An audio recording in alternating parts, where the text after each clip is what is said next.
Welcome That back was to Verbal intense. Money, the podcast with the most intense intro that we usually don't get to watch, but now we do.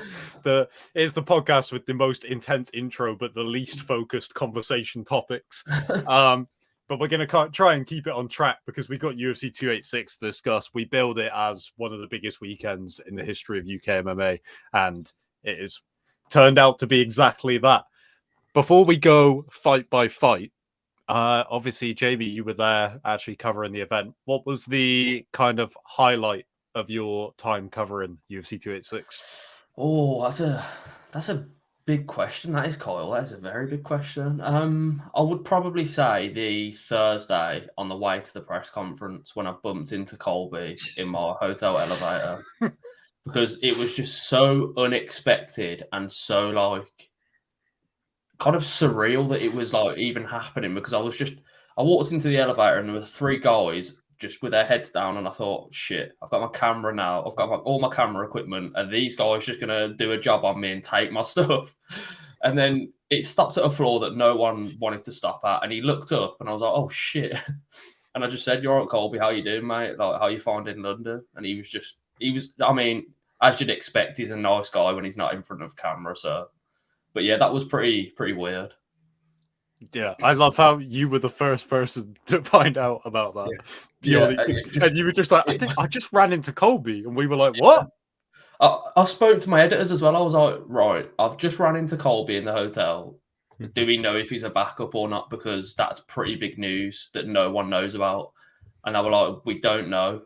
How did he look? And I was like, he was in a tracksuit. He could have been going to cut some additional weight. And he did look pretty like slim. And I was like, but obviously we don't know, so we can't just run with it because obviously you know what it's like in the media world. You can't just run with something that you haven't got confirmation on. So it was a bit unfortunate that I didn't get the confirmation, but it was still pretty like cool to just run into him in the hotel. Yeah, I mean, not that we did anything to follow up on it, but we should give an apology to Chisanga for the hate that he got. Yeah, I do feel bad. I got to the presser and I spoke to him and Harry Davis from the Mirror Online. Not the Mirror Online, sorry, just the Mirror. And I told them, I was like, yeah, I just bumped into Colby, and they both looked at me like, no, you haven't. And I was like, oh yeah, he was in my hotel. So I do feel bad that Chisanga was getting quite a lot of shit on Twitter for it, but it paid off because obviously he did weigh in on Friday morning. So yeah, that was so bizarre when he actually walked out. I was like, okay, at least it was justified. Like, I was really like hoping he did weigh in on Friday morning as well. Because obviously, as I told Chisanga and Harry, and then spoke to my editors Jay and Eddie about it, I was really hoping that he would, just so I didn't look like I was an idiot and just making things up. So when he did come out on Friday, I was pretty happy. Yeah. Do you guys want to go main event first, or do you want to work the way up? I think we should start at the top. Start at the top? Yeah. I'm gonna leave this to Jamie because it doesn't feel right to try and do this justice. But that performance from Leon Edwards is one of the best executed game plans I think I have ever seen inside the cage. He was near enough perfect for 25 minutes, I thought, and I was surprised when I saw a few scorecards that had the fight quite close. I don't know about you. Yeah, I didn't get to really kind of take into consideration the scoring on the night because I was so like focused on just watching the fight and not really scoring it, but just making sure that Leon was doing a good job. And obviously, it was like you just said, Carl. His game plan was absolutely ridiculously executed. He didn't kind of give Usman as much as Usman was putting on the pressure pretty much the entire fight.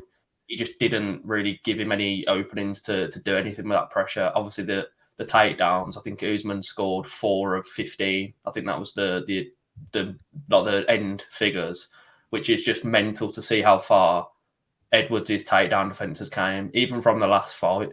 I think all of us here knew though that Edwards was really good in that kind of area of the game, and obviously last fight that shows that the altitude did play a massive part in that fight. As much as people maybe took the mick about that on the lead up to this one, that really shown that the altitude was a big factor in that one, I think.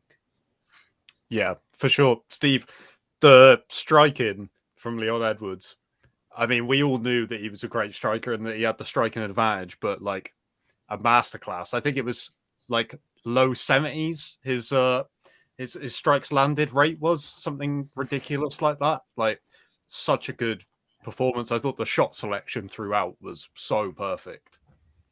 Yeah, the way you can see, obviously he's great at it, but on the break from the clinch, he was coming up with the knees. Normally you see the elbows from him, but this time it was the knees, and it worked great. Really staggered him with that one knee, like we saw. You mentioned the striking. I want to talk about the takedown defense because, like, obviously last fight he was taken down quite a bit. Obviously, we know there was factors in terms of the elevation for that fight, but I thought he showed really like elite level in the world in terms of takedown defense in this fight, especially with Usman, which is why we'll come on to in a minute. In the next fight, I would still pick him to win that next fight as well. But no, you mentioned the striking, of course. Excellent, accurate. That's what you're going to get from Edwards, though. We've seen this in this run coming up to this point. Yeah, for sure. Deserves so much credit for the takedown defense. I remember seeing the stat of how long he'd been controlled on the ground from the first fight to the second fight to the third fight, and just remarkable that he's able to do that. We'll talk about Colby in a little sec, but I want to get to Jake to give us his take on Usman's performance, because I've seen some people say that it wasn't very good. Other people say that it was good, but Leon just counted it perfectly. But as the owner of a Kamaru Usman t-shirt, Jake, how do you feel like the Nigerian Nightmare did? I was happy enough from a fan's perspective. I thought that he fought pretty well. I thought Leon won very clearly. I don't understand people who thought Usman won that fight. I gave Leon every round. If it wasn't for the point deduction, I would have had a 50-45. Yeah, I think Usman fought well, but Leon just had it countered perfectly.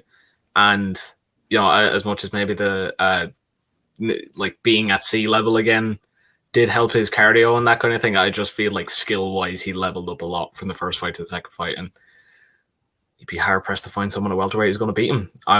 I'm not upset that I got my pick wrong or anything like that. Like, it was just, that was a fucking masterclass from Edwards. I just want to touch on something that Jake said there. Sorry, Carl. The fact that Usman did look, he didn't look terrible. Like, a lot of people have been on Twitter recently in the past few days saying that Usman's like finished and that he's nowhere near as good as what he was. I think that's complete and utter bullshit, to be honest. I think it's a stupid comment. I really think it is. That kind of downplays how good Edwards has looked, and I think that's quite unfair.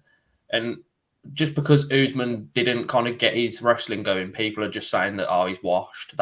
It's pathetic to say that, to be honest. Yeah, I couldn't agree with you more. Like, obviously, the next conversation to have is what is next for both guys. And I still feel like if we're talking about any matchup that is somebody versus Kamaru Usman, I'm still going to favor Kamaru Usman. As long as that person isn't called Leon Edwards, I still think Usman is right there. Like, it's baffling that people can try and make a point that Usman is past his best off of that performance.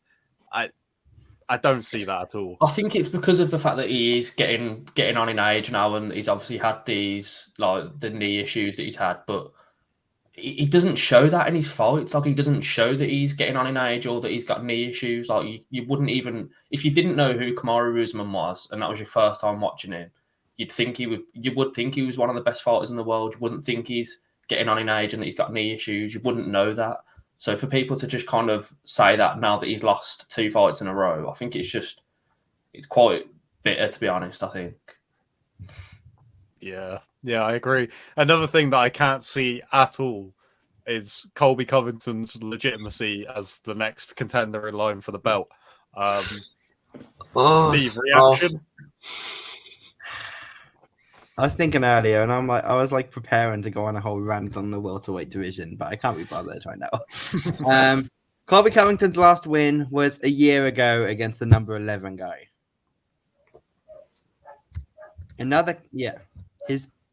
What's his best win? RDA 5 years ago? He beat an old Woodley. He lost to Usman twice.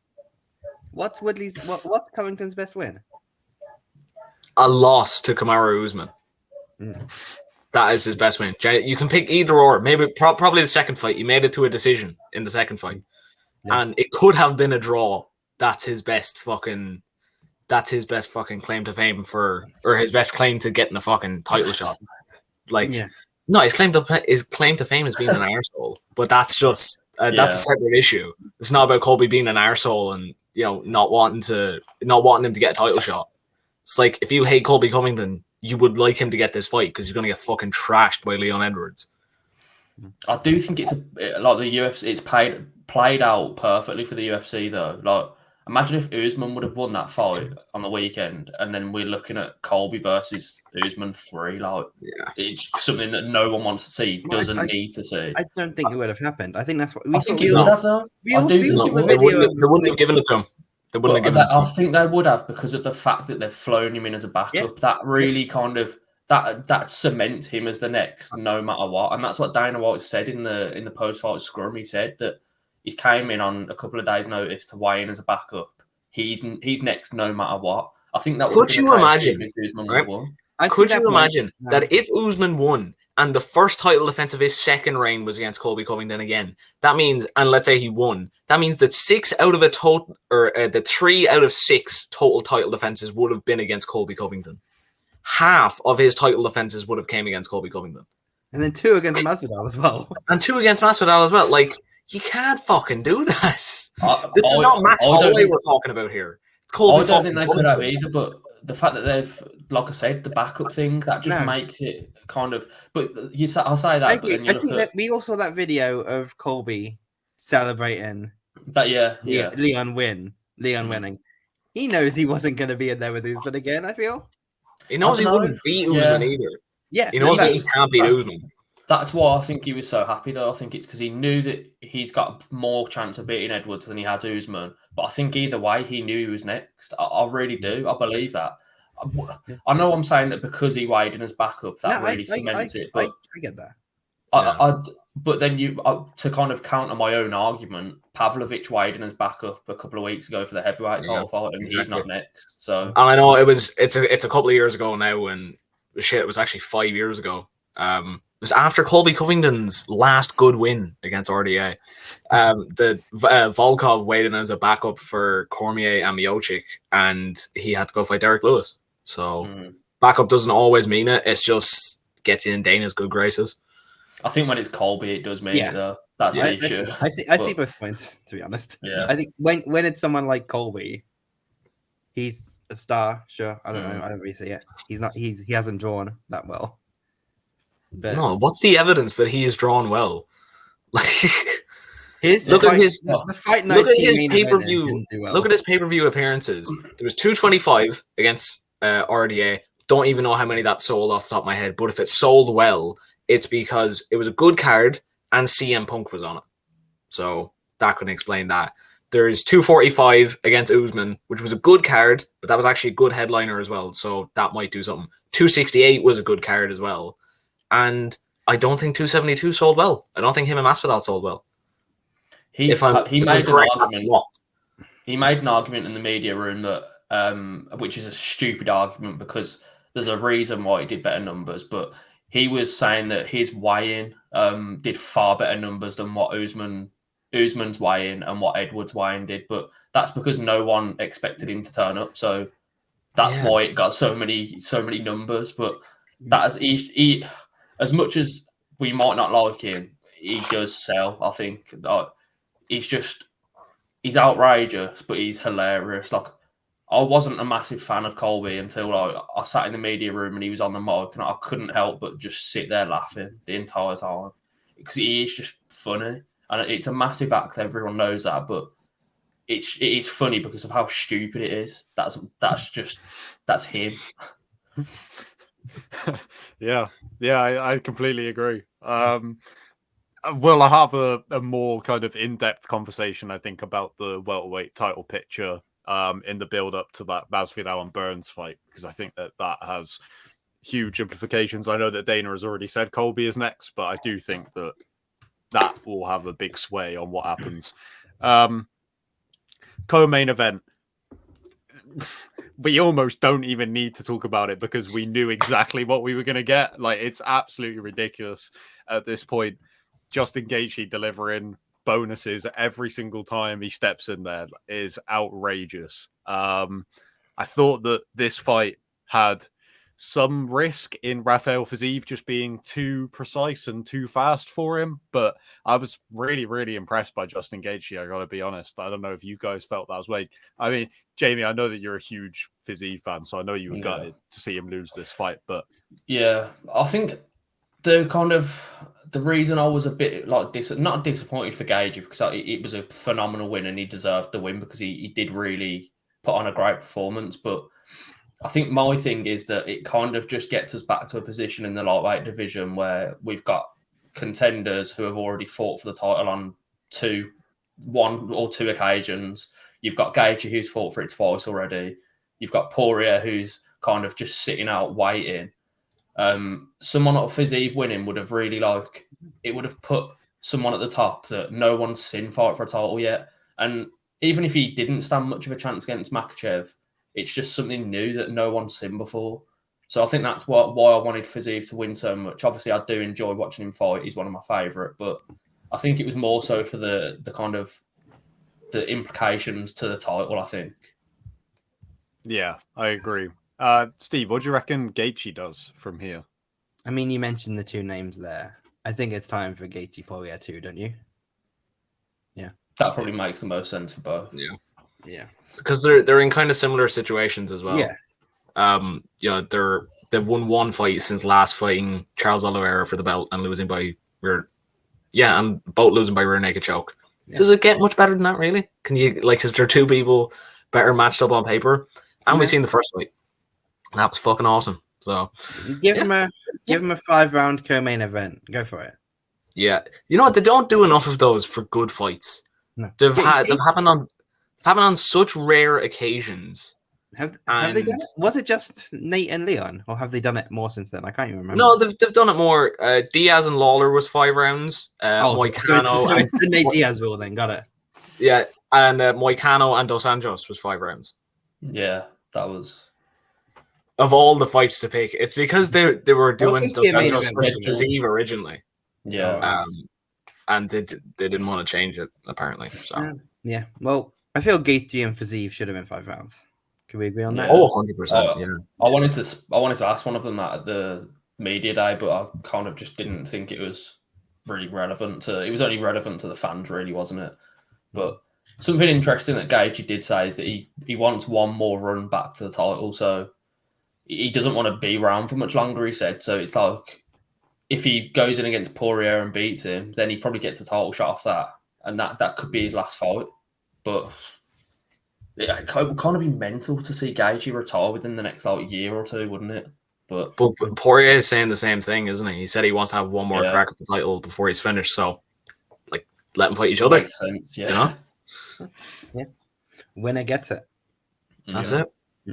I think Poirier Gaethje 2 over 5 rounds as the co-main event to McGregor Chandler makes a lot of sense.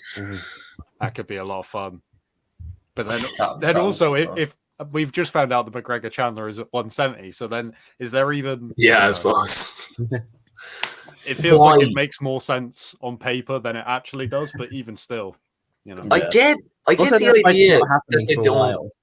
I get the idea that they don't want them cutting weight and that kind of thing, but Chandler is ranked he's in the top 5 at lightweight, right? And he's fighting another guy who wants to go on a lightweight title run, preferably. That's where Conor should be, I think. I think he's at... I don't know whether he should at this point, though, because it just really depends, because obviously how big he's looking at the moment. Now. I think it would be so weird to see him cut back down to lightweight the way that he's looking right now. He looks like he could go in there at middleweight and do a job. He looks huge. I saw someone say that recently. Have you seen him stood next to Wonder Boy? Yeah. Yeah. That's scary. Just speaking of McGregor and middleweight, I overheard someone saying in a shop the other day, talking about how big McGregor was and how he was going to go beat Alex Pereira. And I was like, I need to fucking leave this place. I can't. The typical things you hear in Irish shop. Yeah. And they were about my age, but clearly not as intelligent as me in regards to MMA. And they're just sitting there being like, "No, man, I'm telling you now, right?" McGregor goes in, puts on a bit of muscle, and he does Pereira easy. Because Adesanya had him hurt. McGregor can do the same. Forgetting the fact that Adesanya is 6'4". And Also, McGregor get is those guys 5'9". on the podcast. And a better kickboxer than McGregor. Yeah, exactly. He's better. Will be the fucking central part. Do you think anyone in Brazil is sat in a shop having a conversation about the prospect of him fighting Conor McGregor? So I very much doubt it. That is only in Ireland where that Nah. happens. For real though, I want to bring this up. If he wants the welterweight title, Leon and McGregor at Wembley. That's the fight. That really annoyed me about what Dana said in the post-fight presser, man. Well, not what Dana said, but what Leon said about what Dana said. The fact that they're just against doing a stadium show in the UK. That, wow, come on, why? They're on about so doing stupid. McGregor versus Chandler at the AT&T Stadium, one of the biggest stadiums in the world. So what? This whole it's not good for fan viewing. You're on about doing it in one of the biggest stadiums in the world. What's Villa Park gonna do? Like, come on, just I don't, and like they won't go to Croke Park either. If they're talking about coming back to Ireland, they'll just go back to the fucking Three Arena again. And look, there's nothing wrong with the Three Arena. I had a great time there at Bellator, but just fucking pack 80,000 people in there. It doesn't matter if I can't see for shit. We'll find a fucking way. We'll go off the vibes. You know what I mean? They're saying that they don't want to do it because of the fan viewing, but since when have they cared about fan viewing? Like, it's about the money that it brings in. So why does it matter? It's just I think it's just a big excuse because of the weather, to be honest. I really do. Yeah. Well, Cardiff has a roof. Yeah, I know, Steve. Why didn't they do Cardiff? Could you imagine that card in Cardiff when Leon walked out? Or when they were doing the ring announcements for Leon? I was at the WWE show in Cardiff. The view was fine. Yeah, I just don't get it. I really don't. Oh, yeah. I've been to football at Villa Park as well. It's fine. Imagine if Cauley was here, this segment would be a lot more aggressive. We're just kind of sitting. McGregor and Leon in a stadium. That'd be the biggest fight in history of MMA. It'd be fucking huge. I mean, what's the capacity for? They've done what? Sorry, they've done the Marvel Stadium for Izzy and Rob. Like, you can't say that the viewing doesn't make sense when you've already done stadium shows. Like, you've proven it's fine. I really don't get it. I just really remember. do think it's just a weather excuse. I do. Yeah, I think so too. I also remember that clip of Dana in the press conference. This is going back like months, when he was like, the weather's an issue. And someone was like, what the journalist asking him was like, well, Cardiff has a roof. And he was like, oh, does it? Like, come on, man. Like, that takes like a second to work out. The WWE literally did it there for that reason. Like, just you can't make it make sense. Have a chat with your buddy Vince. It's fine. But imagine Vince wasn't there then. But even just a summertime show in a stadium that doesn't have a roof. Imagine that. That'd be incredible. Like, sun shining. It's like still light at 9 o'clock on the evening, and there's a fight going on. That'd just be Fury fight at Tottenham in like December. Yeah. And he's pissing it down, and no one cared. And like even Eddie Hearn at last year's on event back in March, it was reported that he was telling Dana, do a fucking stadium show if you think this is good. Just anywhere at this point. I really think it'd help. It'd massively grow the sport as well. Like, it's huge. That's one of the arguments that boxing fans have over MMA. The fact that we don't do stadium shows and that the shows are just too small. If we started doing stadium shows, just imagine like the growth. It'd be mental. I just don't get it. I don't get it. Up next on the card, we had adopted Irishman Gunnar Nelson with a very standard Gunnar Nelson performance, but I'm always happy when we get a standard Gunny performance because sometimes you're left wanting a little bit more, but I thought he looked great. Jake, thoughts on Gunny? Yeah, exactly. I was very impressed. I didn't think he'd get him out of there so quickly. And I was watching my dad and I were watching the fights with someone who had like never watched MMA before, and my dad was trying to explain how easily Gunnar was going to make this look against Barberina. And I was like, no, come on, Barberina's a tough opponent. I don't think he's going to just going to roll over him, and he just rolled over him. I would like my dad could almost explain the fucking sequence before it happened. It's like he's just going to pull him down here. He's going to like jump in the mountain and get an armbar. And I'm like, come on, Barberina's tough. Like he is tough, but Nelson's really fucking good. We're not going to see him till next year, though. I know I made a bold prediction. On last week's episode. I said that Nelson would fight in August or September in Scotland. But listening to his post-fight interview, and DC there asking him, was like, "Do you want to get back and like fight?" And I was like, "Yeah, we'll see." Like one thing you did say though, Jake, is that he would entertain a fight with Ian Gary in Dublin, which could be pretty fucking cool. I would go. Yeah. I would watch that. It's a good stylistic fight as well, because I don't think Ian's really been tested against a strong grappler like Nelson. No. It'd be good. I'm on board. Oh fuck, I feel stupid now. I was doing Matchmaker Monday earlier, and I said if he's going to be active, give him the loser of Chiesa and Li Jingliang. I think. That's a decent fight. But like, if he's just gonna come and fight like once in every fucking blue moon, just give me and Gary next year. Yeah, I could see him going back to D-Rod if he fights again this year. To be honest. Yeah, that wouldn't surprise me. I mean, they're going to be back in London later this year, so he does have that opportunity to fight again. Will they, Steve? It looks like it. I think those rumours have kind of sparked from the fact that Aspinall said that he wants to fight in July, though. I think that's where they've like stemmed from, and it's kind of now just a case of the fans trying to force the UFC's hand to come back. I don't know if you saw the BT interview with Aspinall during Fight Week. No. It was very wink, wink, nudge, nudge. He's fighting Tibura in London in July. Right. Yeah. I do think they will come back. I think that'll be the norm now going forward. I think they'll probably come back and do 2 London shows a year. Even if they're 2 fight nights, I think that they'll probably do that as a norm. Because Dana did say they want to start getting out and travelling again like as soon as possible. But obviously what Dana says is don't take it as gospel, it's one of them.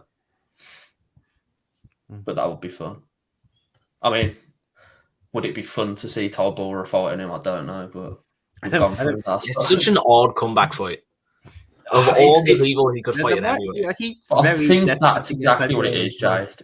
I think it's just a comeback fight. There's no more, no less. It's just like a fight to see how his knee looks, which I think is completely fair enough. To be fair, like I've just said, fair enough. To be fair, I think it's completely fair enough, being as though he is coming back off a really bad knee injury. So it just doesn't really do much for me, to be honest. No, it doesn't, because I don't know why I thought this, but when I expected Aspinall to come back, I expected Cyril Gane to be heavyweight champion, so I wasn't expecting him to fight heavyweight champion, but like someone like Cyril Gane, who's like in the top 5, or someone at the level Blades was at, I felt like he was just going to jump straight back in. I thought maybe Blades again, because Blades hasn't fought since it as well. And he's kind of just sitting around waiting. He's got Pavlovich. He's got Pavlovich now, and if he beats Pavlovich, you have to give him. Have they actually announced that fight? Is that that's happening? Right. What card's that on? It is April 22nd. Yeah. Oh, okay. So it's quite soon though. Yeah. So I don't know. I think the winner of that fight probably gets the heavyweight title shot. Yeah, I'd expect. Yeah, so. definitely. Especially Pavlovich as well. It depends what's going on with Stipe, isn't it? Pavlovich is widening his back. Stipe as well. Well, John was. What was all the talk this week that maybe it's not going to be Stipe after all? Yeah, but then Stipe came out and said, "No, fuck you, I'm fighting you in July." Yeah. Stipe came out and just sent a poster out as if it had been announced. But we've gone off on a 285 tangent now instead of a 286 tangent. Yeah, Now, we'll you get were back to just talking about coming back from knee injuries, which Yes, I which know, works perfect Steve. with the next fight. Yeah. It does. Oh, yeah. The preview that we gave this fight, specifically when we spoke about Jennifer Maia, I feel like kind of set the table very well in that she is maybe a little bit underrated in this division because her performances aren't kind of particularly eye-catching. She does lose to the best fighters in the division, but this was exactly that kind of performance from Jennifer Maia, kind of shutting that door on Casey O'Neill for the time being. I thought pretty solid performance, but I don't know how many people are going to be like, licking their lips at the prospect of another top 5 contender fight for her. Yeah, it's one of them. She said that she wants one more and then a fight for the title, which I don't really see happening. Top 5, I feel like the top 5 is kind of already like booked around as well. Now you've got like, who's Andrade fighting? She's just. That I was just about to say. I have her booked against Andrade. Well, yeah, I have her booked. We're working on that fight right now. Hasn't Andrade got You've been a in there with fight? Mick and Sean, have you? I'm sure Andrade. Oh, she is. She's fighting. She's Yan Jianan. Yeah. Yeah. Oh fuck! I feel. For fuck's sake. The top 5 is kind of like booked around. You've got Manon Fiorot, who's probably going to be fighting Santos, I'd assume. Yeah. So, I mean, I don't really see where Maya kind of slides into that top 5. But who else is it? Like, you can't give her Blanchfield. That's a stupid fight. That's just it's just not fair on either. Yeah. It's not fair on Blanchfield having to do that to Maya, and it's not fair on Maya to have to fight Blanchfield. I think you could probably do Blanchfield and Manon. That makes sense to me. And so maybe you could do Santos and Maya in Brazil, because obviously Santos was supposed to fight, but she couldn't travel. So if they do a Brazil fight night some point in the year, maybe that would actually be a pretty good one. I can't lie. I like that. So maybe Maya does find a way into the top 5 and fights the title after. Who knows? Imagine Jennifer Maia ends this year as champion. I swear to fucking God. None of us had that on our fucking prediction. Yeah, I didn't pick that one. No. Would anyone like to know this pay-per-view's staff picks winner? And I didn't tell anyone I was doing this, but for this staff picks, I've started a pay-per-view predictions league. And it worked. Jamie, I know. I can see you're upset, my friend. You can jump in on 287. Don't you even worry about it. All right. You get 1 point for picking the correct fighter. You get 2 points for getting the fighter in round or fighter in method. And you get 3 points if you predict it exactly. And if you correctly predict a draw, you get 10 points. Now, no one predicted the draw in Herbert versus Klein, so we're all good. Jake, before you say who won, is it any of us in this call? Yes. Oh. Well, it's a tie for first place, but one of the people here is tied for first place. So I'll start with the lowest. At 15 out of 45 total points is the one and only Coley Quilty. I'd expect nothing less. We couldn't get hero. Not a good day at the office for Coley. With 16, we have Joey. 3-place tie with 18 points is myself, Steve, and Brandon. Then with 20, Joe Reynolds. Good picks. And then with 23 points each, Harry and Kyle are joint winners for this one. So congratulations, gentlemen. Thank you very much. Congrats, I did think I did okay. I think was I the only person who picked Jennifer Maia? You might have been, actually. I'm going to pull it up now. Yeah, pull it up. I think a lot really of disappointed that I missed the verdict picks as well this week.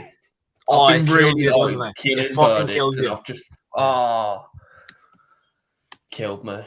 Should tell Jamie that every single person on our staff picked Joanne Wood. Everyone got Joanne Wood by by decision, so everyone had at least 3 points going into it. Well, couldn't be surprised. I think everyone except 2 people had Christian Leroy Duncan by first round KO TKO. So that was an easy 3 points. Even feel if- really like I feel Yeah. sorry for Christian, man. Yeah. Such a shame on your debut. Like you've worked tirelessly to get to this point, and then something like that happens. But like I said in the, And he in the was chat, every fighting clown well has- on top of yeah, it. Mhm. I'm just glad that obviously I wish Todorovic like the best of the recovery, but I'm glad it wasn't Leroy Duncan on the other end of it. But Do we have an update on if he's still in the pub, Kyle?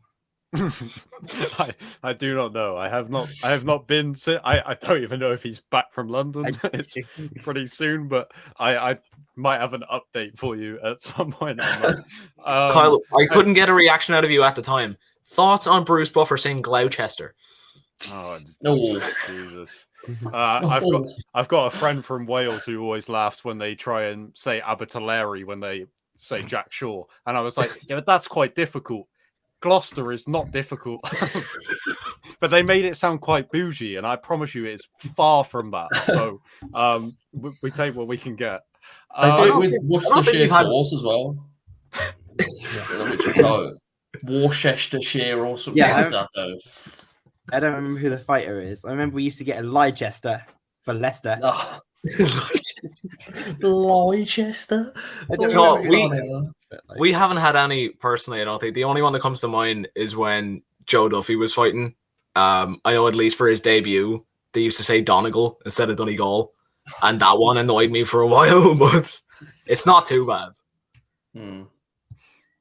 All right. Well, Yeah. staff picks bracket. We'll have to keep an eye on that. Also, I feel like I know that he didn't get to submit the picks. I feel like we should give Jamie 3 points for the Joanne Wood call because You know what? That's fair. Jamie, I'm just going to confirm that you had Joanne Wood by decision. Thank you. I did have that, Jay. I did. Yeah. Cooley did actually. I spoke to him in the week about a verdict league of maybe looking at doing one where I don't know if you can do it through verdict where you put in like a prize pot, which could be interesting. So obviously we'll keep everyone updated with that.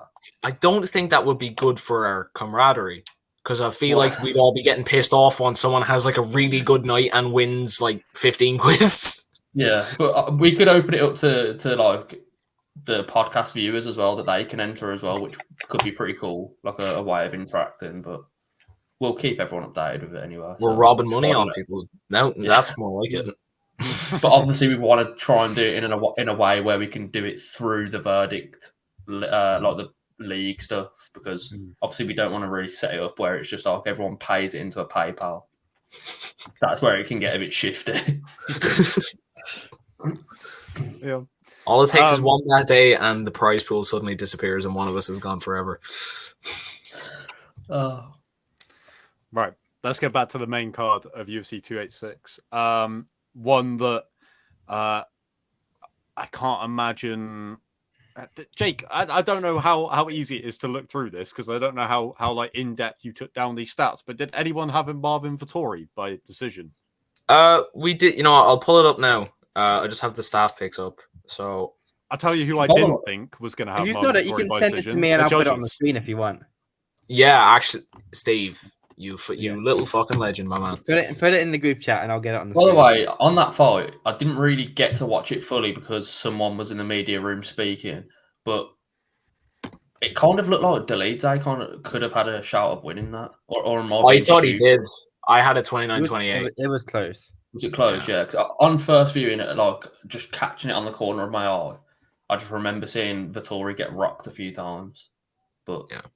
I thought it was Yeah. pretty impressive from him, honestly, or from Roman, because I don't know. I thought Marvin would win in kind of an uncompetitive fight, but he showed that he deserves to be in the top 10. I thought he should have won. Honestly, I don't think it wasn't Marvin's best performance. He just showed that he's got a head like a fucking cinder block, and we already knew that. he did something I do think is quite admirable from him as well. Is he came out and said that like he needs to work on his fight IQ because he knows that that's something that he lacks in. He just gets involved in like trying to beat fighters where they're the best at. And he said that he needs to fix that, which is quite admirable. So, Yeah. It's not often you see self-awareness from fighters, and like of all the people to be suddenly self-aware, Marvin Vettori of all people, I don't think would be on the top of the list. oh, Jake, not again. It's Look, taken 40 minutes for Jake to go at a fighter already. Have I not already It's gone? I pretty feel like I've long. already gone at someone today.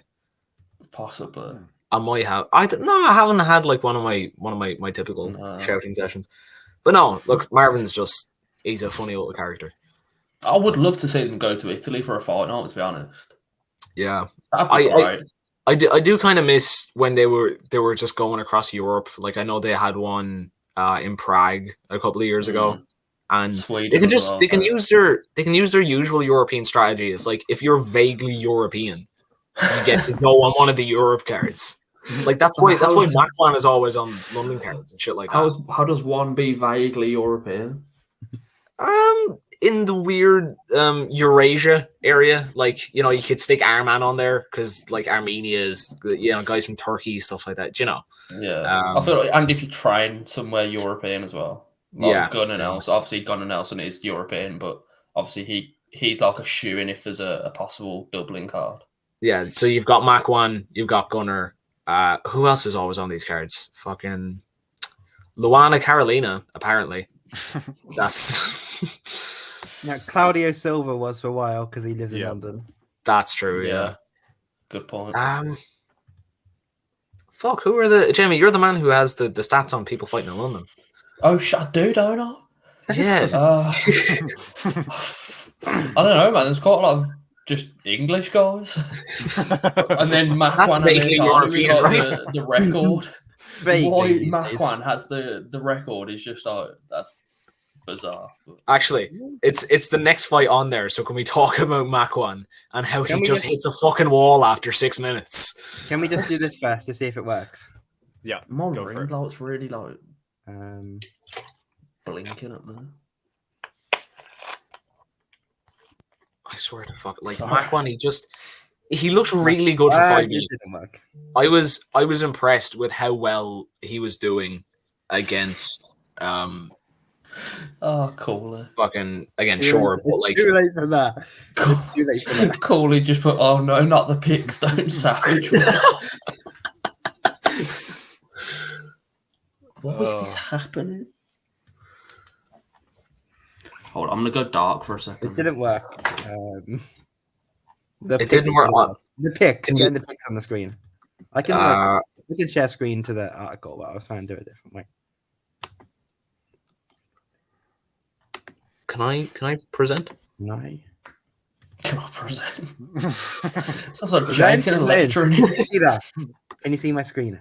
It's I can just going up see now. feet. Yeah, there it is. I can just see 2 pairs of feet. Yeah. So we did have. You might want to zoom in a bit there, Steve, if possible. It just looks like squiggles. Oh, I can see it fine. I can see, yeah. Jake's pick, Marvin Vettori via decision.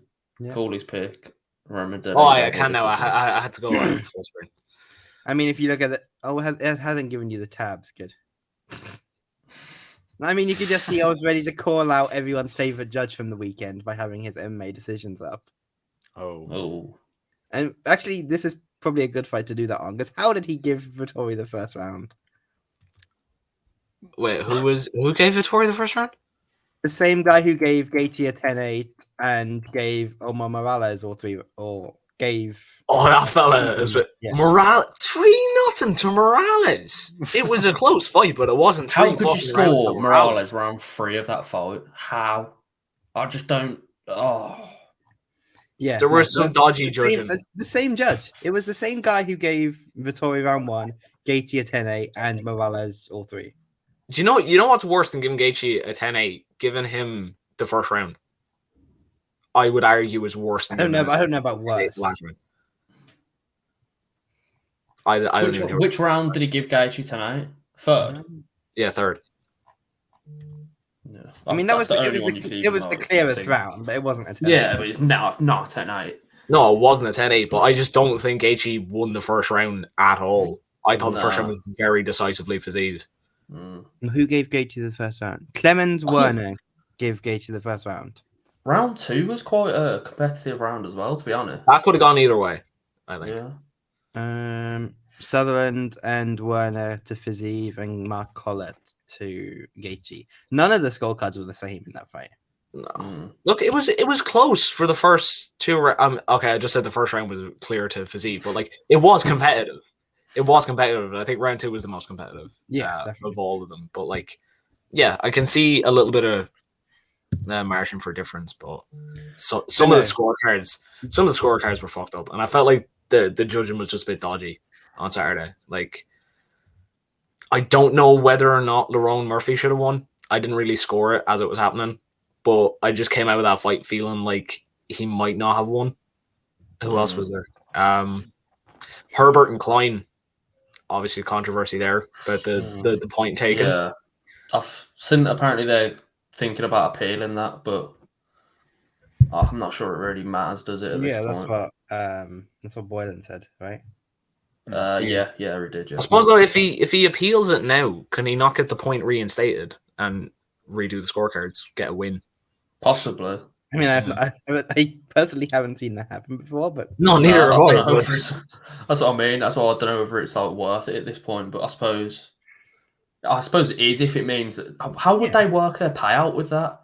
Obviously, if he's on a show and win, does he just get half of his win? I think you just get your show. This is the UFC we're talking about. He just gets his show now, but if it turns into a win, but that's why maybe there is a good. Yeah, that's what I mean. Maybe they should appeal it for that. The fact that he could get more money, but like appealing to athletic commissions and shit like that, it never works. It never fucking works. There's no commission because there's no commission. There's no commission here. Would they appeal to the EMMAA? Yeah, I think it is. They're running things now, aren't they? So would the appeal go to them or would it go to the UFC? I figured there would be a commission. Through... No, there isn't. Oh, I think it would go through the EMMA. Yeah, the UFC used to because there's no UK commission, so they would just self-regulate, and Mark Ratner would do it.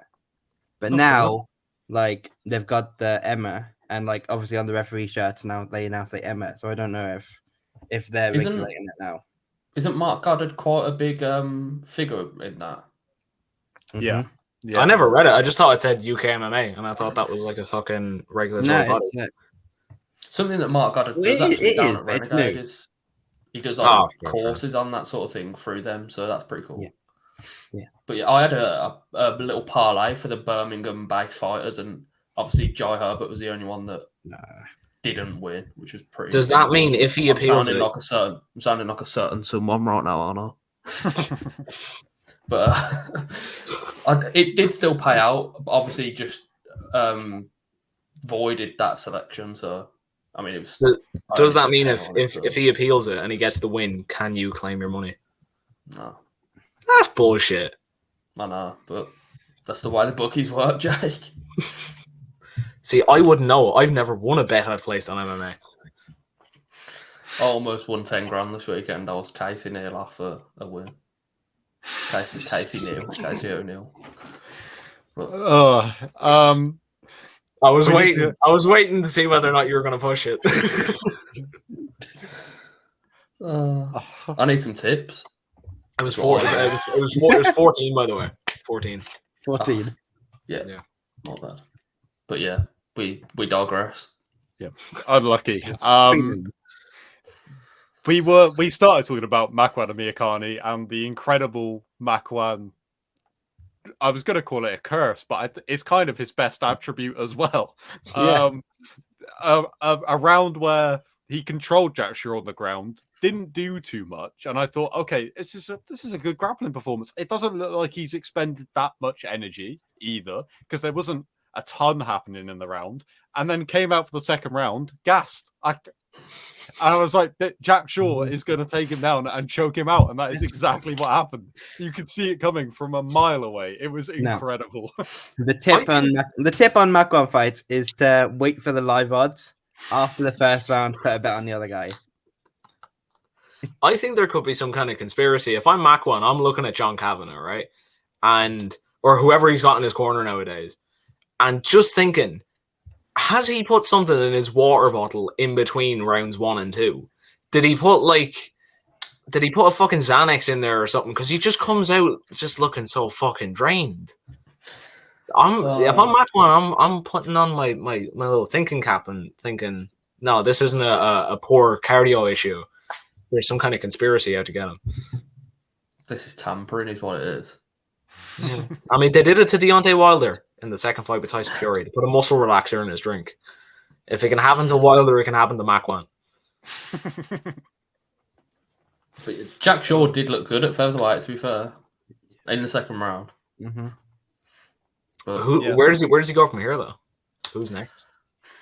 I think another fight just outside the top 15, maybe. But I don't think it'll be. Obviously, he opened up about his father's battle after the fight, so I don't think we'll see him back very soon. But I can probably see him getting one maybe just outside the top 15. Yeah. How would we feel about Dan Ige? Like top 15, but not is he too high. Fighting soon? No, he's not. No, not as far as I know. No, he's not. Yeah, could work. What is Steve popping back on? Feet. The picks. Who got that one Oh. exact? Yeah, Brandon was the only one who got that exactly. So Round one, I should have known he was fighting Makwan. yeah, I know it's stupid. It's stupid to think now. Yeah. Actually, go down through the whole thing. We'll see how accurate we got it. We'll talk about the fights as we go. You want to? Okay. What, you want to keep this up the whole time? Yeah, sure. Yeah, it's plugging it for me. That's my article. Go read it. Go read my articles. My articles are great. Is it moving down for you? Yeah. It's Duncan and Morales. Here we go. Okay. Joe was the only one who had him by decision. And you know what? I feel stupid now because as I was putting that in when he sent it to me, I was like, this fucking guy. Chris Duncan by decision. Is he out of his fucking head or what? This fight's ending in a knockout. And we're all really confident based on that one fight when he knocked out a guy after nearly getting knocked out himself. Yeah, that was my whole basis for my picks on Chris Duncan. To the point where Jake didn't know who got knocked out. Yeah. Look, I'm basing my... I will come on to it, Cage Warriors, but I digress. You guys know what happened. Yeah. I mean, I also felt like a bit of an idiot when he was walking to the cage and he was saying about that they were saying that Chris in his fighter meetings had said about how he wanted to prove he was a technician. I was like, oh no. Luckily, I don't have any money on this one because I'd be a little bit worried. And then he got cracked and threw straight back, and I was like, oh, it might happen. And then we got 2 rounds of mostly grappling that followed it. So yeah. Who could have thought, eh? Who could have thought? I don't even need to see it come up. We all got the Sam Patterson pick wrong. That's yeah, like that was a bad knockout as well. Oh, stop! It was so scary, scary. I hope he's okay because I haven't heard anything since. He's doing good from what I've seen. Yeah, that's good to hear. That's a scary knockout. He's posted saying he's okay. I haven't messaged him. I probably will at some point just to check in. Like the closest prediction there is Joe's picked by TKO. Like that's the closest it got. Sure, he picked the wrong fighter in the wrong round, but it's still closer than any of the rest of us got. Do you guys think it was a late stoppage or because it was a weird one, wasn't it? He was just trying to like wrestle on instinct, but you could see his head was still just getting bounced. So yeah, well, I think he was out from the left hook and then woke back up on the ground, and then got punched about 12 or 13 more times. It's a weird one because if you're the ref in that situation, you don't want to stop it early, and if you can see that he is maybe trying to wrestle, you want to give him a chance. But live, it looks like he's moving, and I think it's made worse, or it looks worse based on the reaction at the end. Yeah. But when you look at it closely, it's like there's about 12 or 13 unanswered shots there. So it's a tricky one, but I say it was a bit late. Makaev. Stop. What did he have? Have you seen the photo of his knee? Yeah. I know he won, right? And I understand that that's great and all, but he could never be the same again. Surely one win is not more important. To see what the damage is. Oh, I got this one. He's going to likely have to have surgery. Very likely. 100%. For sure. He was literally hobbling around the congratulations. media room 3 points on crutches. on that one. Yeah, Philo looked good though. I was impressed. He by Philo. did. Yeah, Yeah. I was impressed with him. And like we were saying before, like Charles Johnson came in, debut against Makayev. He's gonna lose that one, but you know he's a good level UFC fighter. I could see the same coming for Philo. I mean, Yeah. Charles Johnson's fighting Cody Durden, and he's probably not too far out the rankings now. No, not at all. So Yeah. And that's good as well. The turnaround That's for great. Makayev was pretty crazy to do that on one leg. Yeah, that was Like to bizarre. survive the submission was like, wow, that's then I was like, that's immediate- going to be the talking point. And then Yeah. to get a sub straight after, I was like, fair play, because those first 2 rounds were not the best. I was like, we're gonna have another Makayev performance where we're like, he won, he didn't look amazing, but after that, I was like, okay, Yeah. that's the moment. And then immediately after he got the finish, you see him hobbling as well. Yeah. I think he knew he kind of had to get the finish because if they ended up getting back up, he was really compromised. Yeah. And he would have lost that round as well. Yeah. Of course. So he could have lost that fight by decision if he didn't get the finish. The fact that he didn't tap to that is genuinely like concerning how like mentally sound he is.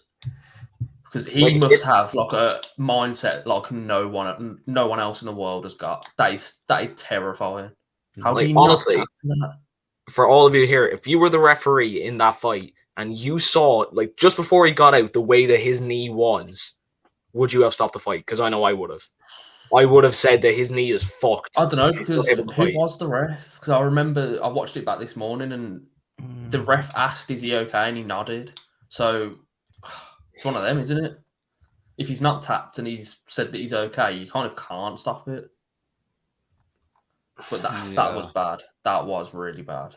Like, it's not like we saw his knee pop or anything, but just the angle that it was at and his kneecap nearly came out the other side of his fucking leg. I was like you have to stop this. Yeah. He could never be the same, you know? And it begs the question, do you value one win or the rest of your career?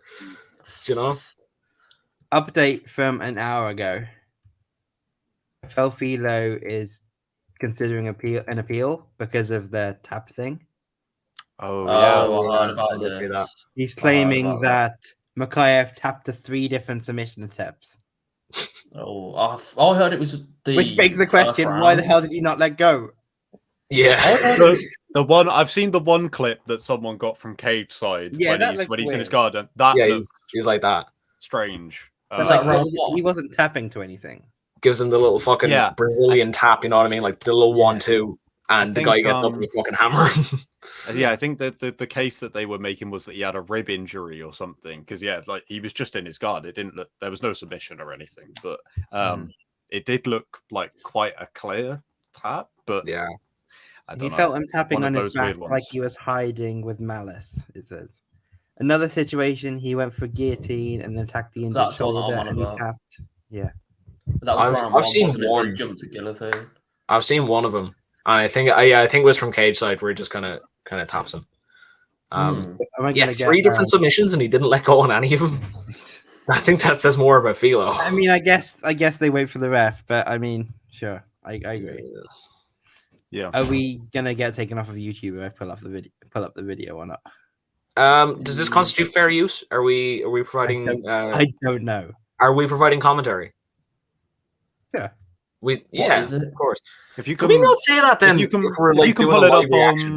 pull it up on Twitter, yeah, then I think that counts. Then I think that's fine. Cool. I will stream my Twitter screen instead of streaming the video. Yeah. Makayev said that he wants to be the replacement for Albazi versus Kai Kara France. That's not going to happen. Why would you need a replacement for that fight anyway? Why has it gone to that? I think he's convinced one of them's going to pull out, so he wants to be like on guard for that. But no, he came into this fight with a shoulder injury where he like said that he didn't want to get surgery just yet. Maybe now he has like a couple of months off where he has surgery on both his knee and his shoulder. Because that was just, he's going to have surgery on his knee. I don't think there's any 2 ways about that. Cyborg Makayev could be a real threat to the 125 title picture. Dude, am I bugging? Here we go. Am I bugging? Am I bugging? Oh, Yeah, Oh, that's the one I no. saw. Where That's it was so like, clear. such a clear tap. What was he even tapping to?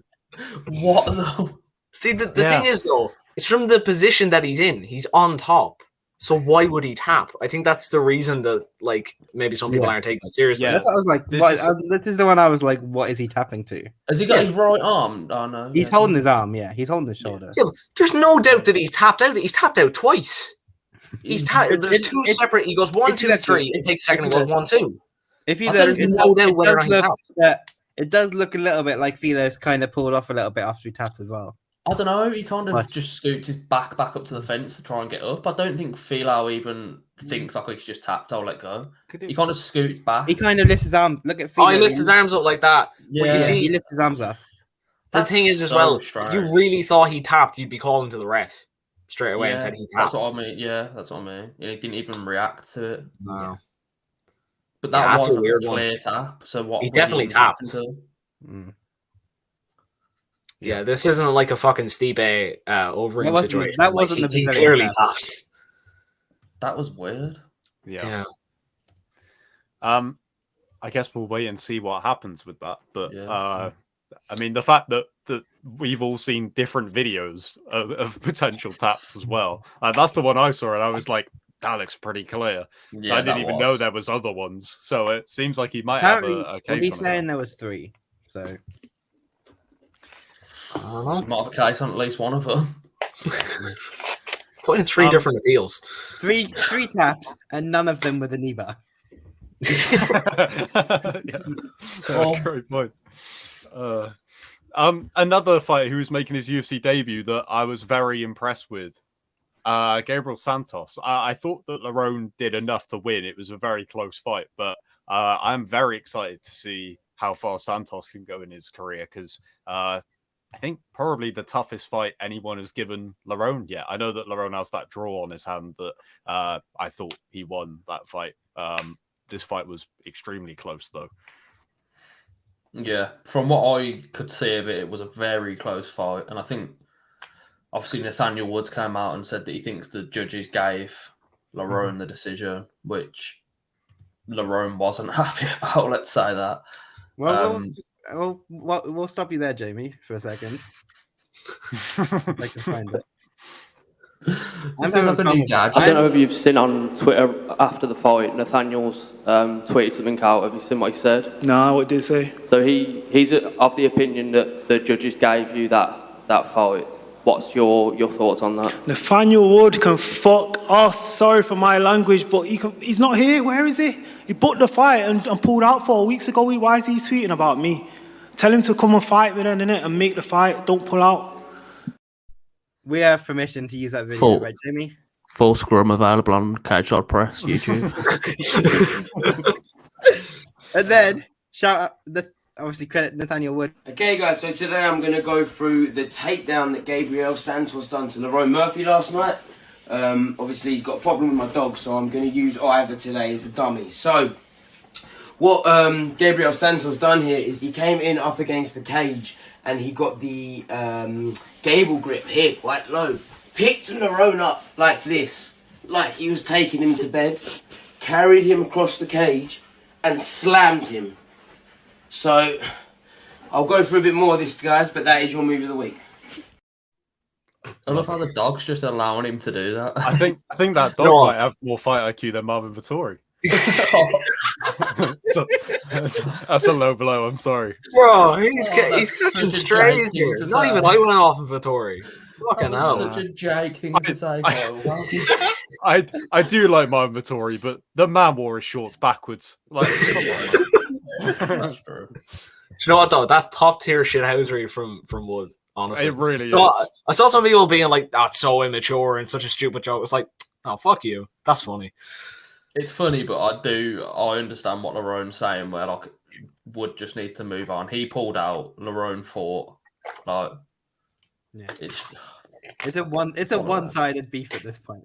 A little it- bit, it yeah. is a Which bit. it's a little bit sad to see. However, Jamie, you must have been buzzing when no one had asked about the tweets yet. You must have been like, Yeah, "Oh, we're in for because a good obviously clip I here." saw it straight away, so I was thinking, oh, please, no one bring it up, please. He already kind of addressed like the beef with Wood, but then obviously he didn't see the tweet, so I was kind of like happy to be able to say like. It's such a good feeling when you feel like there's an obvious question that no one else has asked, and you're there with a fighter, and it's like, for the love of fuck, will you The not stay Makachev quiet? one as well, the one about Makachev wanting to fight Leon. No one brought it up until the question before me, and I was like, "Oh shit!" But Wasn't that Blake Harrison again? Was it? no, it wasn't. that was quite funny actually. How that happened 2 days in a row. But that's the I don't even journalism know. guy. Do they know this story? Good guy. Possibly. You Is it? told me at the He's, press a, conference. he's a tremendous guy. Yeah. I So saw on the media day. I Blake saw was someone the saying question online one. that he was an arsehole, but No, he's a fucking great guy to be honest. Jake heard someone say it in a shop in Ireland. But yeah, at the media day, when Leon came in, there was quite a lot of questions, obviously, and then Blake was the one before me, and he kind of asked the same question I was planning on asking, so I was like, shit. And then it happened again at the press conference, and I was like, fuck, it happened again. But it was funny. So No. but yeah, Jean, he's a great guy. I know you weren't there. I know you weren't there with VMTV. You were there for Cage Side, but like, it is probably the proudest moment in the history of this company that we had Jamie from Verbal Money up in a fucking on a UFC YouTube video. Not even through the same website, but if I'm winning, everyone's winning. That's what I say. No. And a pure coincidence, I'm in there as a fan. I like stand there and I'm right behind him. that made me laugh so much. I was literally. It was going on for 2 days in the group my chat. camera battery. Steve sending Jamie photos of Jamie, being like, "Can you look behind you, please?" Every time I'd look and I'd be like, Steve, I cannot see you. Where are you? That was my favorite part. I'm not that tall. There's been like strings of messages over 2-day periods, and Steve's like, "No, if you just look up and behind you to your left, I'm there." And Jamie got, "Steve, you're not there." My favorite part was getting a message notification to be like, "Oh, Steve, are you at this event?" And then a photo of the back of Jamie's head, and it happened multiple times. Wow. Oh, I just realized if I do this, we can't hear Jamie. So Oh, what? Can you not hear me? nah. It's because I pulled your camera with off you, when I did that, but then it pulls your sound too. I'm just changing my camera battery because it's running out. Okay. As always. The next fight is The next the fight. Christian Leroy Duncan fight, which I feel like we've already kind of spoken about and covered everything. Obviously, gutted that he didn't get to make his debut. Really, I know. Do we need to pull up the got staff a picks win, on this one or not really? I think everyone but one went for first or second round knockout. So Corley has 2. I have 2. Brandon has decision. Everyone else went first round. yeah. An unfortunate but an easy 3 points for most of us there. Yeah, hopefully the UFC do come back this year because I feel like the debut needs to happen in the UK. He's putting Gloucester on. He's putting it on the map. All right. It doesn't exist, but it is on the map.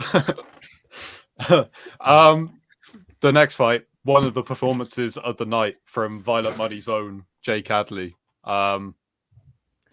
That body shot was ruthless. Awesome. You love to see it, don't you? You love to see it. Well, he already had that thing that Bisbee was saying during the Look, entrance. it feels a little bit marred. Not marred necessarily, but like the commentary booth was saying, they were talking about how Gordon was pissing his liver out.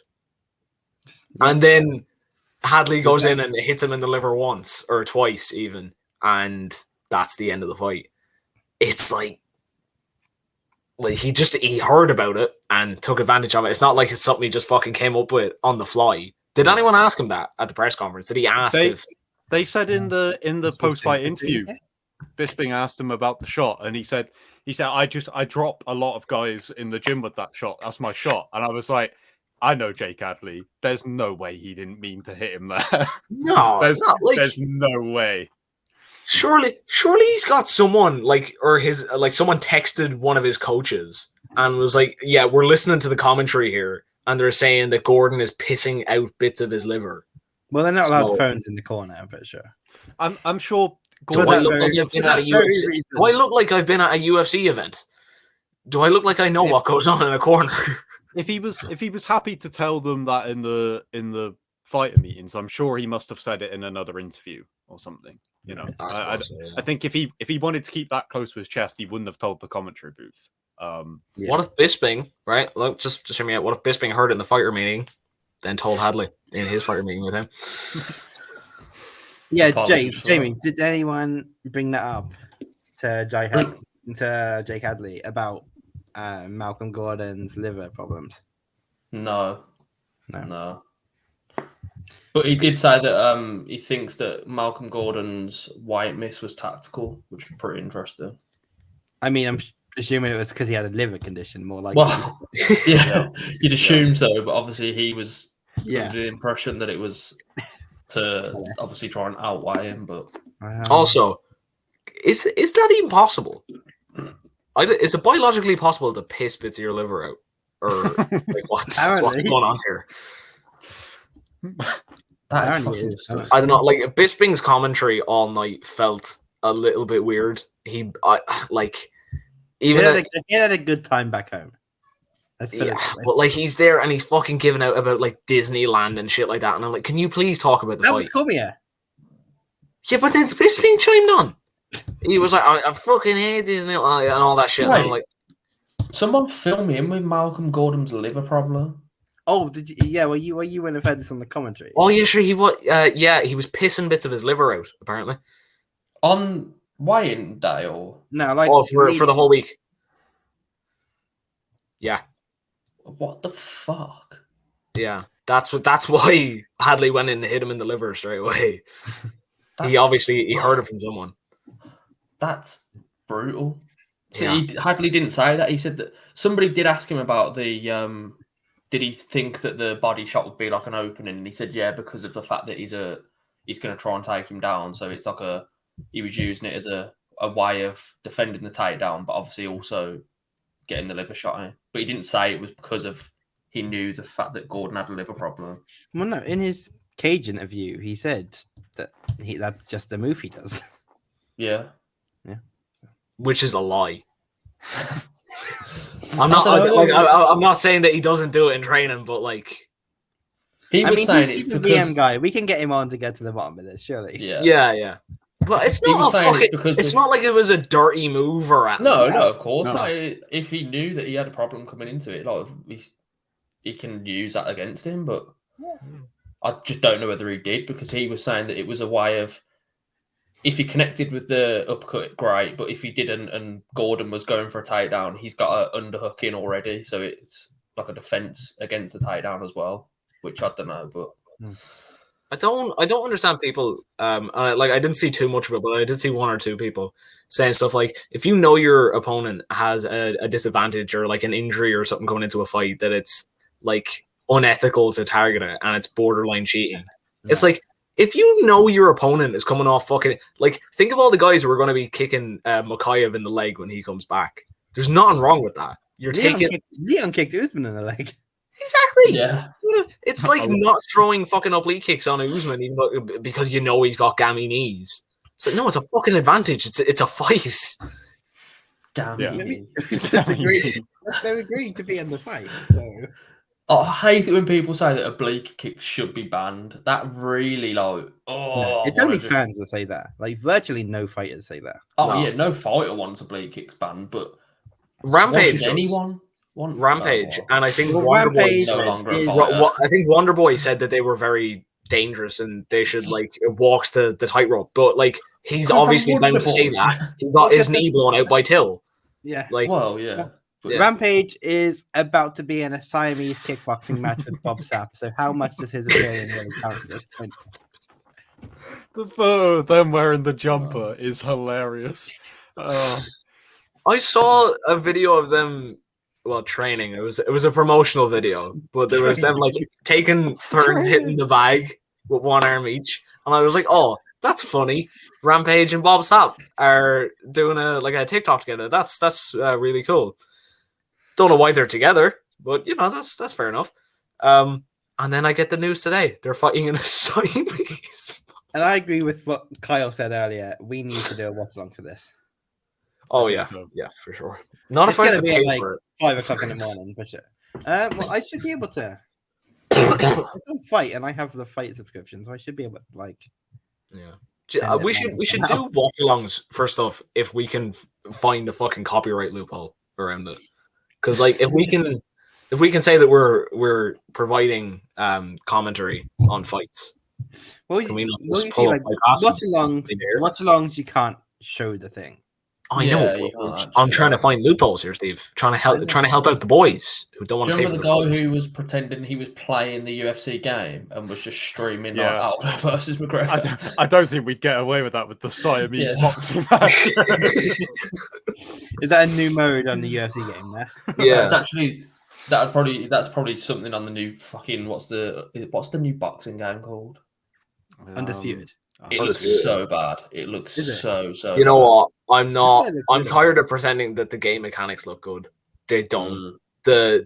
The graphics look really good, and the character designs are practically flawless. But fucking hell, the punching animations and shit like that. I saw a clip of Fury getting upgraded out of the ring, but not just like falling over the rope, just flying out of the Yeah, ring. no, he just zooms backwards across like that. It's just No, mental. there's, you know what? I used to pass so much time watching like the first EA UFC game, and I think a bit of the second one, watching like a Tommy Tohold's video on the glitches and doing Goldberg and Rogan commentary over it. And it's like Jose Aldo doing a fucking 1080 spin after getting kicked. Or like, I think one of them was like Aldo hitting McGregor in the face with his balls. It was a TKO testicular knockout. Like, Who's that guy that fucking running jump ass shotted someone the other week in the UFC? Oh, I can't remember who that was. Oh, I'm finding now. I swear it was a debutant, wasn't it? yeah. Or was it Alan Nascimento? No, it wasn't Nascimento. Nah. Oh fuck! Did I'm he sure fight it was on a a pay per view? Brazilian. Yeah, No, I think it it was wasn't on the Brazilian. Brazil pay per view. Nah, Brazil paper. it wasn't that long ago, was it? Boys, I I'm felt starting like to it get fucking was. scared that we're in like the middle, coming up to the end of March. Yeah. There's too much time going by. Like Adesanya and Pereira, that felt like it was going to be fucking ages ago when Dana announced it first, and now it's 3 weeks away. Who was it that jumping ass shotted someone? I can't find it. Steve, I'm curious. What have you typed in to try and It find? I don't know. Let's say No, hypothetically, you knock someone out with that. It's like you catch them with the bone of your arse or something, and you knock them out. What does Bruce Buffer? Oh wait, no, sure. Buffer doesn't announce how you finish it. Nah, Like not in the knockout. on like Tapology, where it has the like TKO and then like what you did in brackets. Do you get to say flying ass shot? It was on the Awesome. It was on 284. I found That's right. I found Yeah, my tweet 284. about it. I did not put the guy's name in the tweet, unfortunately. It was a flyweight on the prelims, if I remember. Okay. correctly. There were no flyweight. Clayton fights. Rodriguez. Was it? Yeah. I think so.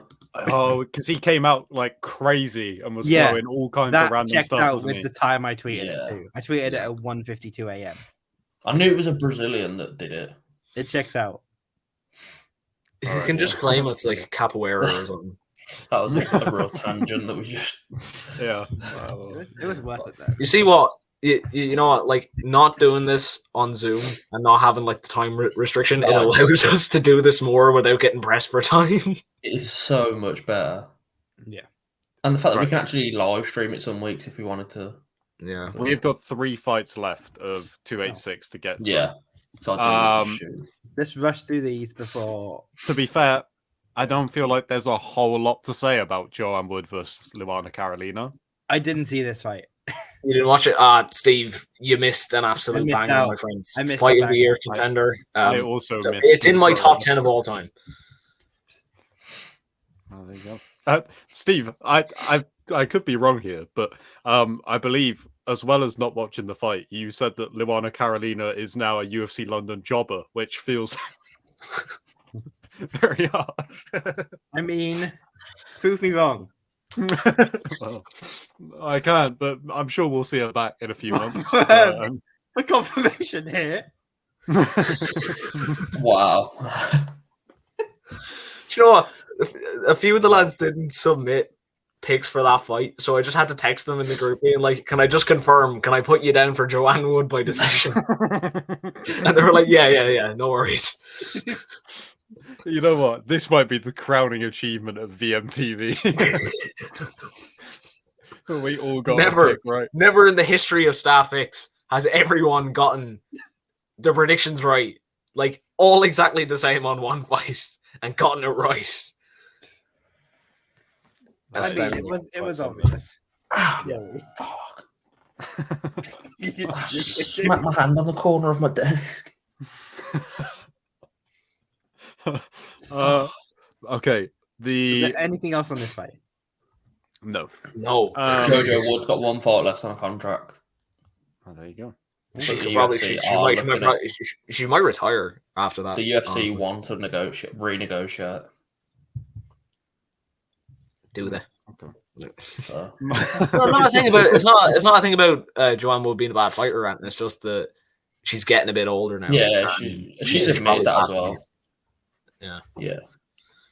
Okay, the majority draw between Jai Herbert and Ludwig Klein. Again, we kind of spoke about this one earlier with the whole point deduction, and Jai's team are gonna look into it and try and appeal it. Whether anything will come of that, probably not, but we'll see. I thought Jai looked pretty good for a lot of the fight. Without the point deduction, I think that he did enough. But what are your thoughts on the point deduction? At the time, can we pull up that clip? I can try and find the clip if you want the clip. It should be on UFC Europe. I know they posted it.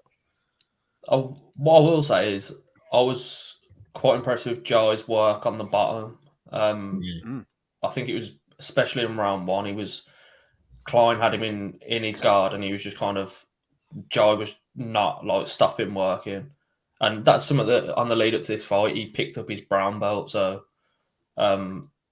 congrats to him on that. And obviously it's paid off, and he's looking good. And he's still looking good against top opponents, because like we've said before, his run has just been like murderer's row. His up kicks from the bottom as well were terrific. I think he almost like finished with the up kicks at the one point. Yeah, he really had looked like he was rocked. Yeah. I do think he probably did deserve the nod if the point wasn't taken away. I don't know. I wasn't really scoring it at the time. No, I was enjoying a pretty good fight overall. Man takes no easy fights. Man has no easy fights. Man has no easy fights. Keep talking while I find this video. Okay. Miller and Hardy. What did we think? Hardy looked fucking good. So all I can say. She doesn't even look like the same fighter. Genuinely, no. Like she looks so good, so fucking good. Yeah, and Miller strange looks a bit shit. I was like, yeah. But like, to be honest, I'm not shitting on Juliana Miller here because I don't want to be Jake, but I wasn't massively impressed with her against Brogan Walker. Like, no, I didn't think she looked like a minus 300 favorite. So no, I thought it was ridiculous that the betting line was that high. I just went with her because I had my doubts whether or not Hardy would be the same coming back off such a long layoff. But she got better. Yeah, she touched on the fact that having Dan in the corner was like a real. She said that it's like a cheat code to a game, which was pretty cool. And it was pretty cool that was a question I asked her, and now I'm seeing like MMA Junkie clip that answer off and roll with it. So that was pretty cool. But yeah, she looked really good, really good. Jamie's getting a bit too big time for us, honestly. He's not going to be on this podcast much longer. No. Of course I will. No. You've left in the past. All right. You said that we had to start paying you for interviews, all that kind of thing, right? And now that you've been on a covering a You're big only here UFC half the card. time anyway. You're only part-time as it is. What? Oh, come on. You don't see us out here working for everyone else. I'm going to ignore the fact that Kyle writes for Sportskeeda as well, and that Steve has his own stuff going on. Yeah. Apart from all the other sites that we all write for, we are company people through and through. Well, I'll don't think always I do. remember my roots at VMTV. Of No, course I think I'm solely committed. I Yeah. mean, I'm Shout writing out something on. 5-Star Network Pro Wrestling. I'm Well, I do working. as well. I'm working on a piece on my Medium account, if that counts, just for myself. It's about. Oh, I don't know if I should say this now on the podcast. Oh, I don't know. It's a touchy subject. I'm gonna cut you off then. Oh, okay. Well, we're gonna need a wheel up on that one, Steve. What? Didn't see it. No. Go again. Kind of just miss it. I don't know. Belt line. It did hit him. Is there no replay? Is there Not no- clean. no Not replay? clean enough to take a fucking point away. But I know that was his second one of the round. It was Oh, the I don't second know, goal. man. It's kind of like thigh area. Okay, yeah, no, that time that It didn't depends hit how it. big his balls are, I suppose. But They don't call him the Black Country Banger for nothing. it kind of like a thigh shot. I don't know. I do think it looks lower than what it kind of did on original viewing. Yeah, I agree. To quote Michael Bisping, you don't pee out your hip. Yeah. That's what it does kind of look like it's to the side rather than. But I wouldn't say it was hip. It's not the hip. I wouldn't say. It's not the hip. No. I know Bisping's got one eye, but that's not the hip. Gee, Jamie, you're on some Jake shit today. Sorry, I just. What was the Yeah. thing? He What went was to the thing? one UFC card, now he's Mr. fucking Big Time, coming back, throwing shade at fighters. All right. I was creasing at the Q&A, Steve, when Yeah, that's what I'm Bisping thinking of, and yeah. Aspinall With- were going at each other about. When like Bisping called Aspinall ugly, and then he was like, "Oh, you've only got one eye." So Yeah. And then Bisping said about Aspinall's nickname, Tommy Two Legs, being a. I won't say the word, but. yeah. Why can't you say the Maybe you word? can. I don't know. Maybe you can say the word, but I feel like I don't want to risk saying the word. Okay, I'm not calling. That's not gonna be the thing that gets this video taken down. No, like It's gonna be. I don't know. Do YouTube's algorithms are fairly Americanized anyway? I don't think that's a word they use. Anyway, you call them nonce. All right. Well, there you go. I Yeah. guess we'll find out. I We'll guess you do- won't see this video, or you will. We'll do Cage Warriors, but Jamie, before you leave, I assume you're going to leave before we do Cage Yeah, Warriors. I need to I've shoot. just got a Bleach Report notification to say that, to the surprise of absolutely nobody, Leon Edwards has said on Ariel's show that he won't fight Colby. So, there you go. You know what? You know what? I'm a little bit surprised. I expected he would just take the fight and batter him. With the quote being, "When I was inactive, I got removed from the rankings," which is That's very fair. He's I- got Yeah. a fair point. if And it's- anyone can make that point, it is Leon Edwards. So It's something I've said as well. Like, champions used to have some sort of say in who they fight, but maybe it's just the champions that have got massive drawing power, which I think Leon does at this point from the European market. I mean, I love the guy, but Michael Bisping fought Dan Henderson for the title. Yeah, like Yeah, fucking come on.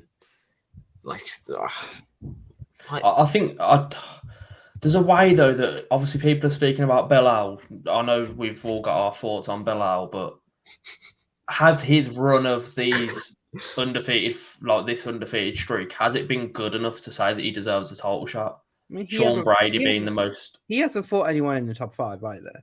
but that's No. what I mean. Like, it Yeah. can, as much as you're talking about an undefeated streak, that streak also has been outside the top 5, so it's not.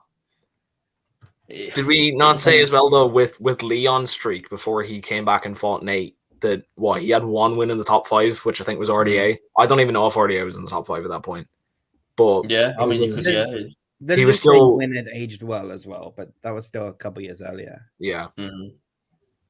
There is that point. But I think the fact that Leon was trying to get booked for a title eliminator fight. Yeah. Like he had the Woodley fight a week out and then that got cancelled. Like he agreed to fight Hamzat twice. That fell through.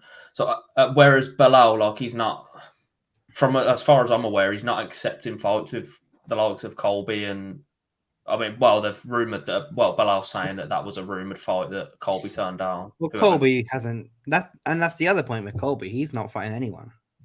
Yeah, that's why.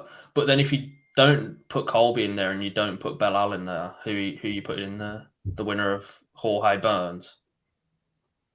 Please, for the love of fuck, don't put Jorge into a title I would fight. love to see that because I know you would, and I get it from your perspective that it's an easy fight for Leon that has a lot of drawing power to it, but you can't justify that.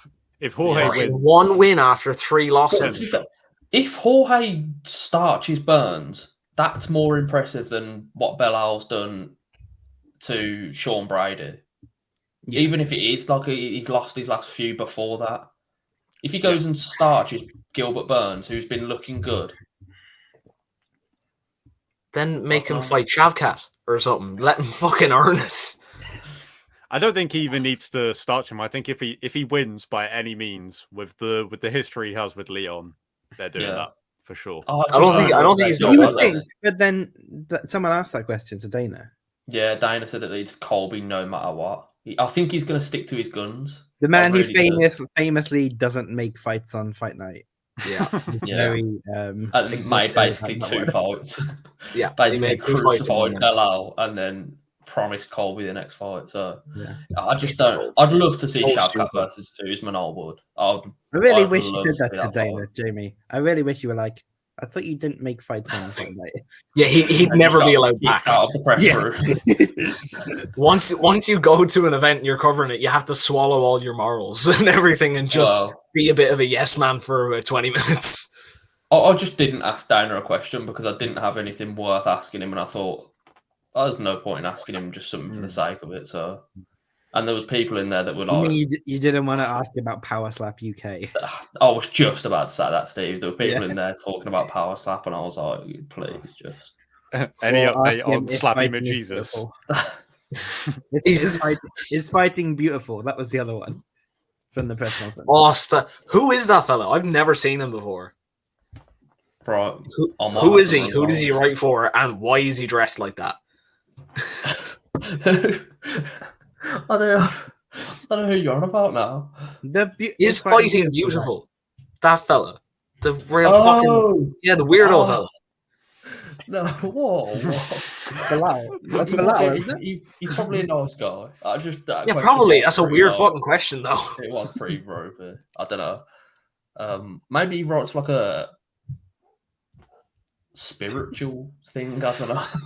Why is he at a UFC press conference? No, but like a combat spiritual page or something. I don't know. It was even as the camera like panned to him asking it, you could see the fans in the background. Like, that reaction was very much the reaction near me as well. Yeah, it was. Speaking of that press conference, though, shout out to Abs. What a guy! Yeah, Abs is a great guy. Man. He really came up to Jamie and I after the press conference and recognized both of us. So yeah, he's a great guy. Yeah. That's deadly. Yeah, he's really fucking good at his job. He is, man. He really is. What was his line? From road man to the main man. Yeah.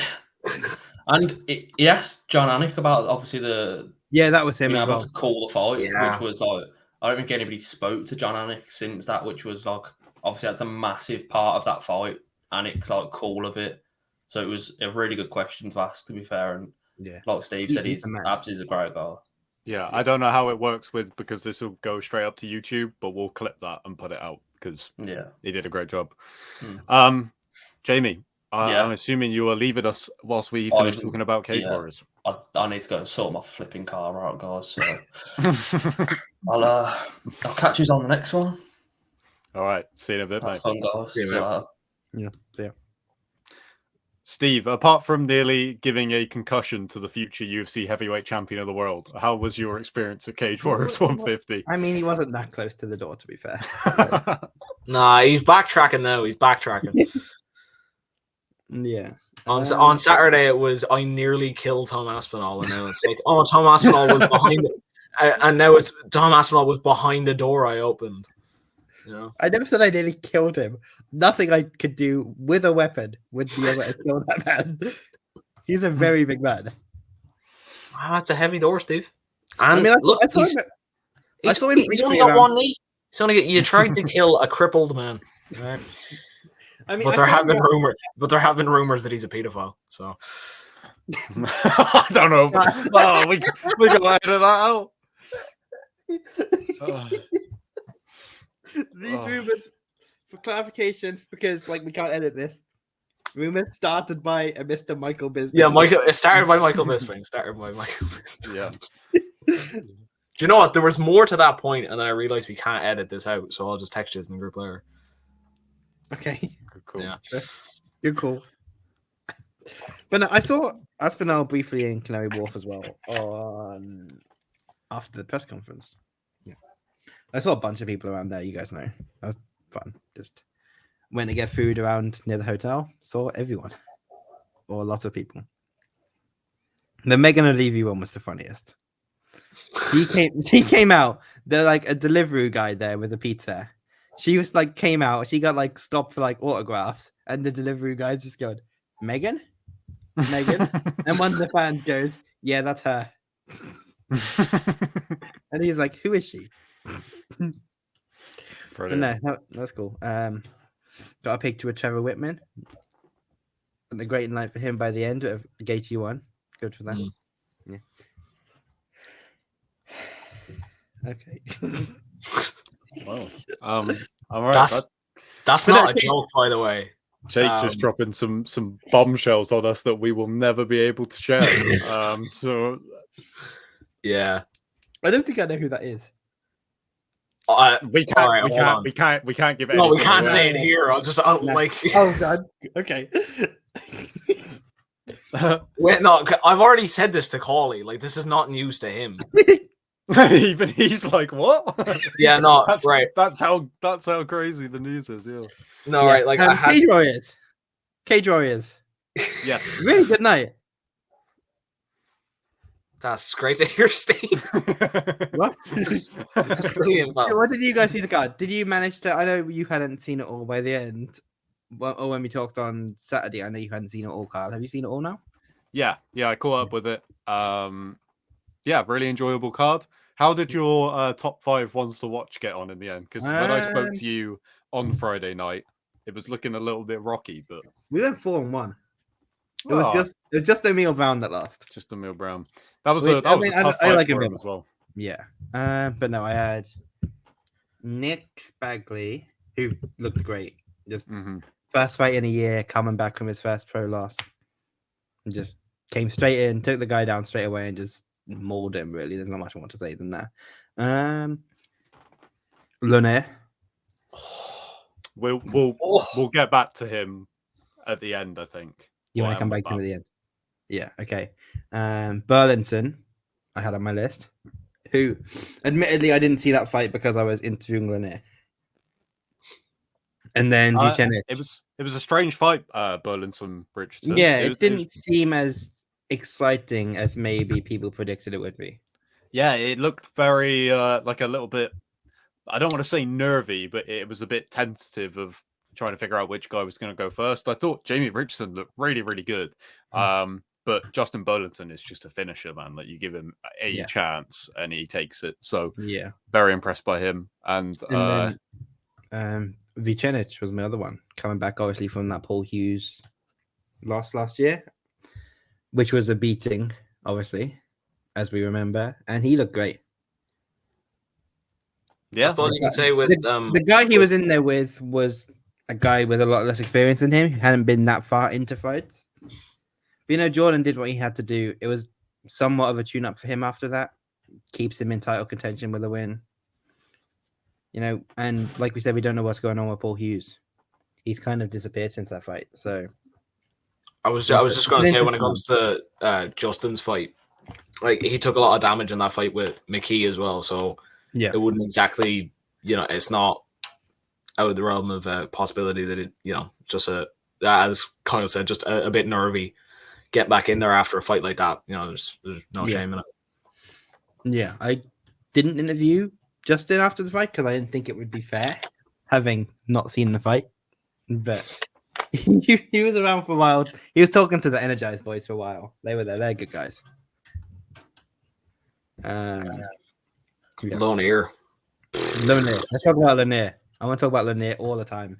Great performance. Hawk. That guy. Yeah. He's not going to be in Cage Warriors much longer. No. He said just looks ready-made. Yeah, he said to me after the fight that he wants the title shot next. Yeah, I think. And obviously, the issue is you've got Martignoni coming down now as well. He was the bantamweight champion, so he's gonna want to be in that picture as well. It's an interesting one, but I don't see why you don't put Lanier in there at that point. At this point, he's 5-0 now, I think. Yes. This fight was just so one-sided, like that. Like the other guy was 4-0 as well, but he looked like he should not have been in there with Lanier. No, that's what's crazy is I keep having to remind myself that Lanier is only 5 fights in because 5 fights, like 23 years old. It looked like a mismatch. Like he absolutely smashed the guy's one leg to pieces in the first round and a half, and then just spent the rest of the fight taking the other one apart as well. Yeah. I remember he threw that spin kick earlier on in the fight, and it looked horrible. And then obviously threw it again later on and caught the guy as he was coming in. Just timed it right with the takedown. Yeah. My interview with Lanier should be out today or tomorrow. Corley has it, so anytime. Perfect. Yeah. Yeah. Super impressed by him. Between that and the UFC, a really fun weekend of fights here. Yeah. And we've got absolutely loads of MMA to talk about this weekend. With one championship, with Cage Warriors, with PFL, with PFL Europe, yep. So we should have talked about PFL while Jamie was here. Like, I know he might miss out later in the week. We'll see. Later in the week, are we gonna come back to preview all of that? Or yeah. I suppose we can do like a live one for that if you want. If you want to work something for it, get on a few guests if possible. Do like if you want. Do like I don't know if we need guests because it's going to be like 2 hours as it is. Yeah, yeah, but like guests who will stay on and talk. Yeah, that's right. We're taking 2 hours out of fighters' lives to talk about PFL. Go on random tangents. Yeah, I'm sure they'd love that. Yeah. Well, you mentioned one championship though. Should mention, obviously, we heard today the passing of Yuri Lapicus. Just awful news. Yeah, horrible. Yeah. It gets tough to kind of fit in the news sometimes in between the recaps and previews. But good point to bring that up. But yeah, we will be back to do that, to do all the previews, probably like, I don't know, Thursday, something like that. A little bit closer to the fights. I can't do Thursday. Just heads up. Wednesday? Maybe. Because Friday is Cage Warriors, so that might be a little bit too late. Wait, Wednesday should be good. I can probably do Wednesday. Maybe. I'll fit it in. We'll figure something out. Cool. Are we gonna wrap this one up now? Yeah. Do you nearly an hour and 45 minutes? Can you download it like straight from here, or does it go straight to... Basically, I can queue it to go to YouTube and it will just go straight from here. Okay. So I'm trying to think how we're going to do clips. I guess we'd have to download the YouTube video. Yeah, we don't need to worry about this on air. Yeah. Just thinking out loud. All right, good show. Let me know when you want to end the recording and if you want to do an outro. No. We can end it